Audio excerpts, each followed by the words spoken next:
नमस्कार दोस्तों, स्वागत है आपका स्टडी फॉर सिविल सर्विसेज में। जो लोग भी यूपी पीएससी की पीसीएस 2023 की मेंस परीक्षा में शामिल होने जा रहे हैं उनको बहुत बहुत शुभकामनाएं। कुछ चीज़ें जरूर ध्यान रखिएगा, लास्ट मिनट की टिप्स है, जरा सा है ये, जरा सुन लीजिए एक बार। देखिए, सबसे पहली बात तो ये है कि भाई आपको पूरा अपनी इफ़िशियंसी पूरे साल भर आपने मेहनत करी है, लिखाई करी है, पढ़ाई करी है, घिसाई करी है, खूब प्रैक्टिस वैक्टिस करी है, पीवाईक्यू वाईक्यू सब लगा लिए होंगे, करंट वरेंट हो गया। पहली बात तो ये है कि कल आप पेपर से पहले एक 8 घंटे की अच्छी प्रॉपर नींद ले लें, ताकि आप पूरी इफ़िशियंसी से अपना मैक्सिमम आउटपुट दे सकें। आप समझ रहे हैं, अभी सबसे ज़्यादा ज़रूरी यही है। ये छूट रहा है, वो छूट रहा है, ये रिवीजन बाकी है, ये भी देखना है, वो भी दोहराना है, ये रिवीजन करना है, ये प्रैक्टिस करनी है। ये सब चीज़ें हर एग्ज़ाम से पहले चलती हैं, फिर भी आप लोगों में से कई लोग टॉप कर देते हैं। भाई देखो, कॉन्फिडेंस जो है आप अपना बरकरार रखिएगा, अपने ऊपर ट्रस्ट रखिएगा। अगर आप अपने ऊपर ही ट्रस्ट नहीं करते हो तो फिर कौन आप पे ट्रस्ट करेगा। अपना मानिए आप, ठीक है, कि मानना चालू करिए कि हाँ जो है अभी ये एग्ज़ाम एक फॉर्मेलिटी है, ये मुझे देना है। और वैसे भी बचपन से आप इतने सारे एग्ज़ाम देते हो तो एक और एग्ज़ाम सही, कोई बहुत बड़ी चीज़ नहीं है, ठीक है। आराम से बस अपना एक अच्छी मैं आपको क्या बता रहा हूँ कि भाई आप पूरी इफ़िशियंसी होनी चाहिए, बॉडी एग्जॉस्टेड नहीं होनी चाहिए, थकावट नहीं होनी चाहिए। 8 घंटे की प्रॉपर नींद लीजिए, उसके बाद जाके बढ़िया से परफॉर्म करिए जाके कल, ठीक। अब उसके पेपर के टेक्निकलिटीज़ पे बात करते हैं। सबसे पहली बात तो ये है कि सारे पेपर पूरे अटेम्प्ट करने हैं, चाहे वो जीएस के हों, हिंदी के हों, एसे के हों, ठीक है। अब आप एक एक करके बात करते हैं। जैसे हिंदी, अब हिंदी का 3 घंटे का पेपर होता है। मैं आपको बताऊं भाई, उसमें बहुत सफिशिएंट टाइम होता है, धीरे धीरे आराम से लिखना। चाहे वो गद्यांश से क्वेश्चन छांटने हो, चाहे वो संक्षेपण का जो है प्रेसी लिखना हो, संक्षेपण लिखना हो किसी पैराग्राफ का, उसके क्वेश्चंस लिखने हो, या फिर पत्र लेखन वाले करने हो, या फिर हिंदी ग्रामर के। 3 घंटा मेरे हिसाब से बहुत ज़्यादा टाइम है उसमें, ठीक है। आप चाहें तो वो पेपर 1.5-2 घंटे में ही कर सकते हैं, अगर आपको सारी चीज़ें आती हैं। कई लोग मैं देखता भी हूँ, ठीक है, मैंने भी मेंस एग्जाम दिए हैं ये वाले, तो टेंशन लेने की ज़रूरत नहीं। 3 घंटे बहुत इनफ टाइम है, आराम से करिए। हिंदी के पेपर में आराम से कर सकते हैं। दूसरा आया जीएस का पेपर। जीएस में भाई 3 निबंध लिखने हैं, हर घंटे में 1 निबंध लिखना है। सिंपल कैलकुलेशन ये है, ठीक है। 700 शब्दों का निबंध है तो 150 नंबर का पेपर है, 50 नंबर पर निबंध पे। देखिए, मेरे हिसाब से निबंध में आप लोग ये करिए, 3 घंटे का निबंध है, ठीक है, हर 1 घंटा 1 निबंध लिखने के लिए है। देखिए, 700 शब्दों से बहुत ज़्यादा मत लिखना। 700 शब्द का ये मतलब है भाई ±5% कर लो। और चाहे जीएस हो, चाहे निबंध हो, चाहे ये जीएस और निबंध की बात बता रहा हूँ मैं, क्योंकि यहाँ शब्दों की जो है वैल्यू बहुत ज़्यादा है। तो पहले आप चाहें तो मैंने बताया भी पहले कई बार कि एक पेज में अपना जो भी राइटिंग वाइटिंग लिख के अपनी कैलकुलेशन कर सकते हैं कि भाई एक पेज अपनी राइटिंग लिखिए, उसमें देख लीजिए कि on an average her line में कितने शब्द आ रहे हैं और पूरे पेज में कितने शब्द आ रहे हैं। उससे आपको लगभग अंदाज़ा मिल जाएगा, ठीक है। 125 वर्ड वाले क्वेश्चन में करीबन 1.5 पेज होते हैं, वहाँ दिए रहते हैं आंसर वाली बुकलेट में। 200 वर्ड वाले में करीबन 2-2.5 पेजेस होते हैं, तो बहुत इनफ स्पेस होता है वहाँ पे, ठीक। निबंध के लिए मेरे हिसाब से आप ये करिए कि भाई 3 घंटे का पेपर है, पहले आप क्या करिए, 10-15 मिनट, 5-10 मिनट तो जरूर दीजिए कि भाई टॉपिक कौन सा चूज़ करना है, और उसके अलावा 1-2 मिनट टॉपिक चूज़ करने में वही वाला करिएगा जिसमें आप मैक्सिमम आप जो है अपना आउटपुट दे सकें, ऑलमोस्ट सारा 360 डिग्री उसका पता हो, ठीक है। मैक्सिमम जिसमें आपको पता हो वही वाला करिएगा आप, ठीक है।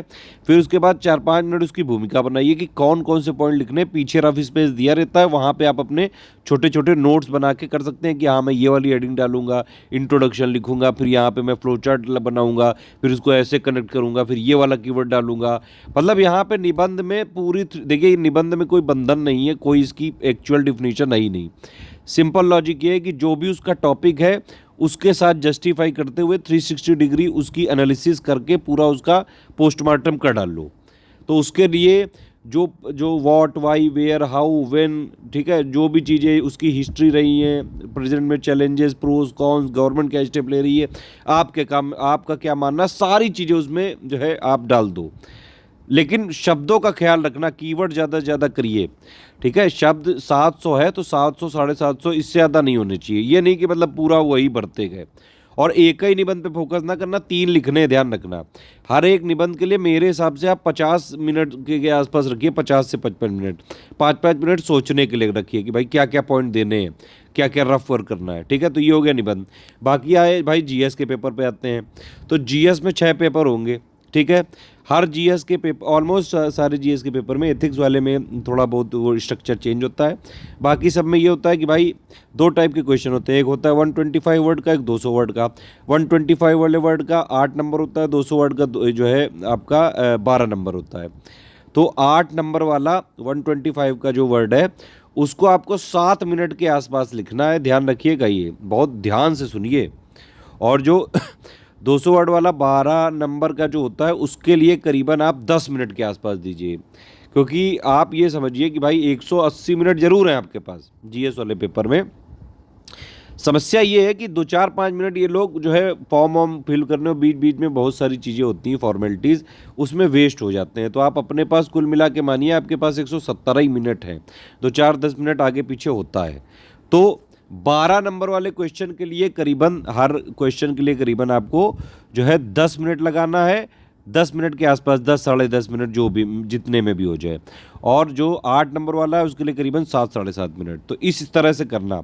और ध्यान रखना जीएस के सारे पेपर को अटेम्प्ट करना बहुत है ज़रूरी है, पूरा का पूरा पेपर अटेम्प्ट करके आना है, ठीक है। सबसे बढ़िया तरीका यही कि भाई देखो आंसर बुकलेट सीधा लो और उसमें सारे क्वेश्चन देखते जाओ। देखो आंसर बुकलेट भी में भी प्रश्न लिखे रहते हैं जीएस की, अलग से भी पर्चा मिल जाता है प्रश्न पत्र का, ठीक है।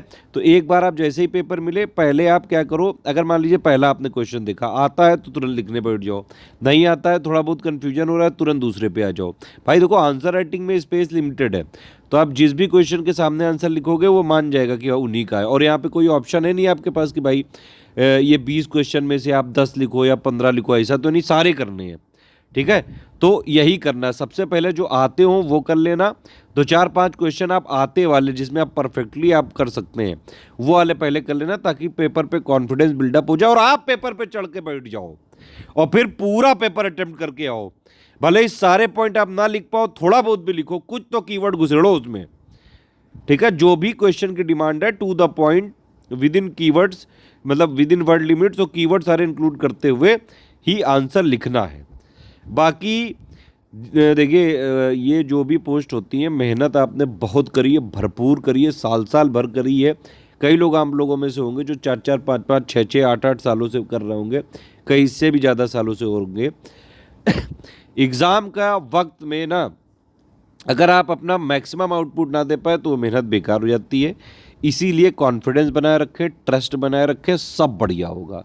जाइए पेपर दे के आइए और अपना खेल खेल के आइए और बढ़िया से सिलेक्ट होके स्टडी फॉर सिविल सर्विसेज का नाम रोशन करिए। ऑल द बेस्ट है, जय हिंद।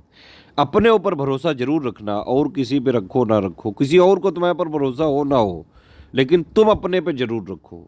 और ये मानो कि हाँ मैं ये फॉर्मेलिटी देने जरूर आया हूँ एग्ज़ाम देने, लेकिन बनना है मुझे। अपने से ही नहीं मानोगे ना तो